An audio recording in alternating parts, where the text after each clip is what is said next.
What is up, everybody? Patty Schnee here again today, and today I have a little different video for you guys.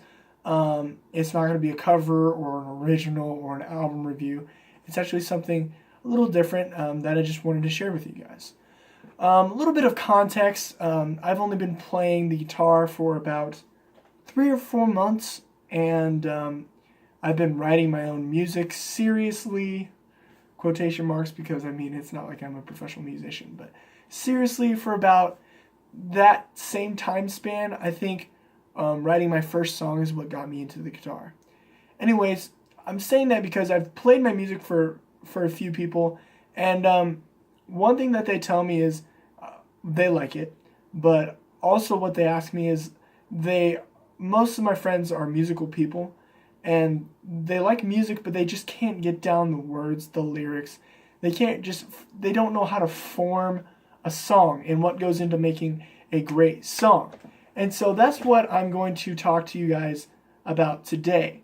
Before we get into the whole method I have for making a good song, I want to preface this with saying that I'll probably make a different video about how to write lyrics, because that's a totally different topic, I think.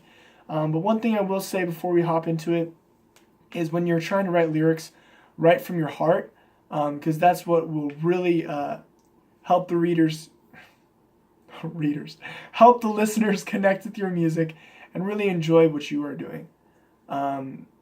Anyways, but let's get into it, because I have a great method that I came up with, and I hope that you like it. By the way, my full name is Patrick Schnee Berger, and this method that I've come up with is called the Berger Method. Berger method. Anyways, I'll show you it. We're going to start out. A song is like a burger. Start out with the first bun. The intro is the top bun. Intro. Now, the intro to a song is the thing that makes somebody keep listening. Okay? If you have a boring intro, then I'm sorry, but most people are just not going to listen. And by most people, I mean that's what I think. When I listen to a song, I'm like, okay, is the intro good? And if it isn't, then I'm just like, well, it's got to grab you and pull you into the song. And if it doesn't, then you haven't caught the listener's ear. You haven't done something different. And that's really something that you really need to do with the intro. You need to do something different. Because I hear a lot of rock music where the intro is and it all sounds the same, and I'm just like, how is this any different from what another band is doing? Like, it doesn't make any sense. I've heard almost the exact same intro from 3 different bands. And that's where distinction needs to come, and that's where your intro just really needs to grab the reader/listener, even though it's a listener. Okay, moving on, we come to the second component of a great song, and that is the lettuce, aka verse 1. Verse 1, obviously, if you're writing a song, you need a verse. Now, there are many different variances of writing songs, of course, but what I say is, if you're writing a song, you need a verse. A verse basically gives nutrition, just like lettuce gives nutrition to a burger and makes it healthy somewhat, I guess. A verse just gives substance to the song. So your verse has to have meaning. The lyrics have to be something you can dig into. And obviously, this is different for everybody as well. Pop music, you're not going to have verses where the lyrics you can dig into. It's basically going to be about, girl, I love you, ooh, and I want to kiss you, ooh. Obviously better than that, but you know what I mean. Anyways, but yeah, you got to construct a good verse that leads into your chorus well.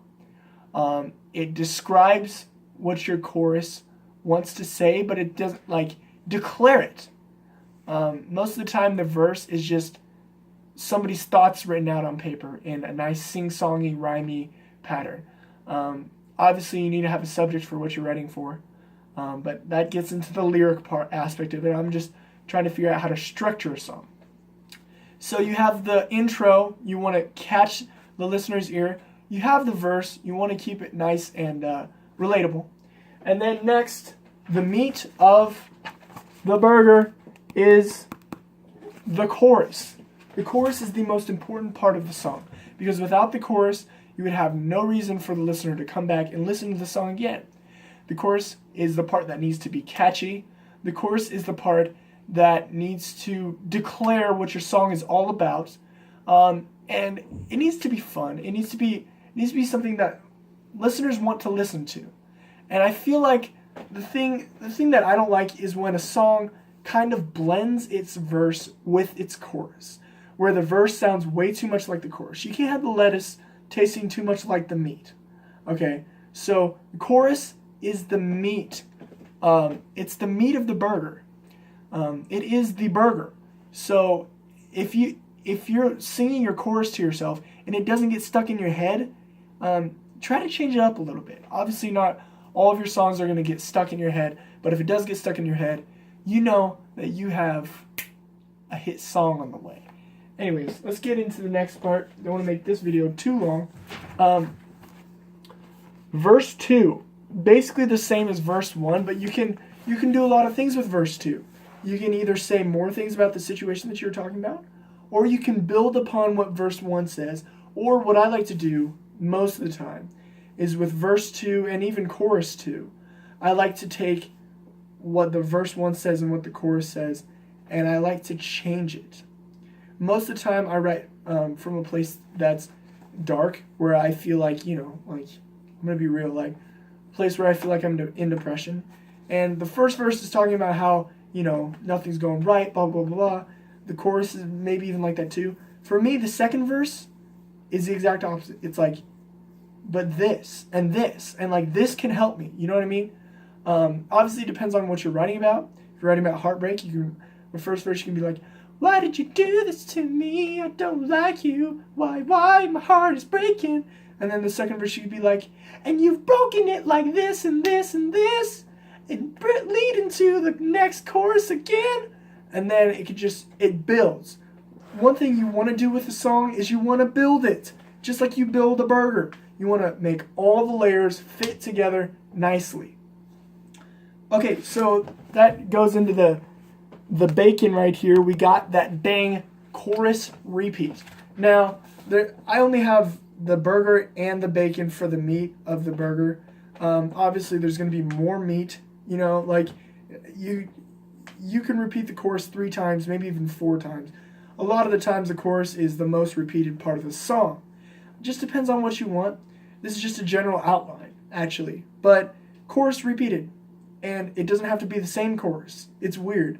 A lot of people think that you have to have the same chorus, but you don't. You can have another chorus. As long as it has the same rhythm and it's the same catchiness and relates to the first chorus.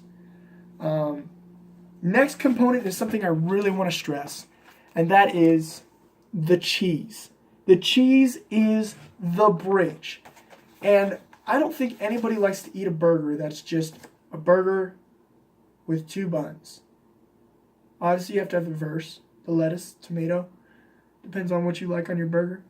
But something that you really need to have is the bridge, because cheese adds a lot of flavor to that burger, just like it adds a lot of flavor to the song. The bridge is the declaration, I think, of the entire song. One band that I really like is called Disciple, and I think they're really good at bridges because they lead up in the chorus, in the verses, and in the chorus, and the chorus declares something. But then the bridge is the part where you can repeat a single line, and you can get away with it, and it'll be great. Like, it'll make sense. Like, oh, that's what he wants. Like if you repeat, I never want to die. I never want to die. I'm dancing on my grave. I never want to die. I'm dancing on my grave. Whatever. I'm learning to walk again. That's a good bridge right there. Dave Grohl is declaring, I never want to die. Like, what the heck? None of us want to die. That's amazing. It's like genius. pulling at the heartstrings right there. So that's what the bridge does. In my opinion, a bridge is probably my favorite part of the entire song. And when done right, it can make your song amazing.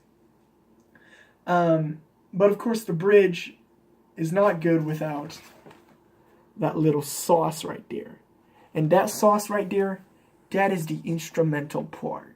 You got to have an instrumental. If you don't have an instrumental, then you have no reason to have a guitar solo. And guitar solos are the best thing in music since the beginning of creation. Anyways, but seriously though, most of the time, the favorite songs that I've listened to, the bridge leads into an instrumental, and that just adds more flavor.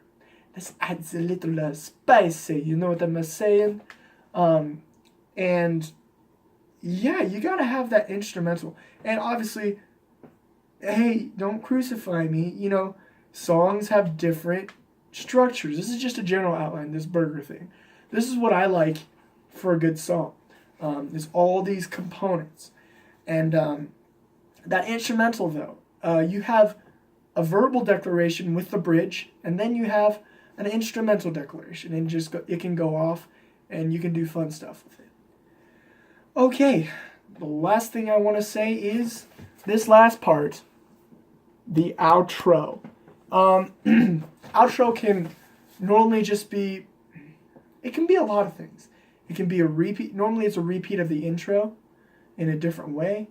Normally it's a repeat of the intro, but then it slows down, softens up, and it rings out or ends the song. Or it can be something different. It can be a little bit of a variance of the intro. It can be a variance of the chorus chords. It can be anything. Literally, the outro is something you can really have fun with. And hopefully, this entire Berger Method, as I've called it, will help you have fun with music. This is just a general outline that I've come up with just to help you realize what makes a successful song, in my opinion, and what makes a song sound good. I hope that you enjoyed this, a little bit of a different video, but if you did, like and subscribe and tap the notification bell for more originals, covers, album reviews, and stuff like this. And I will probably make a video about how to write better lyrics, because why not? Anyways, thanks for watching. Catch you later.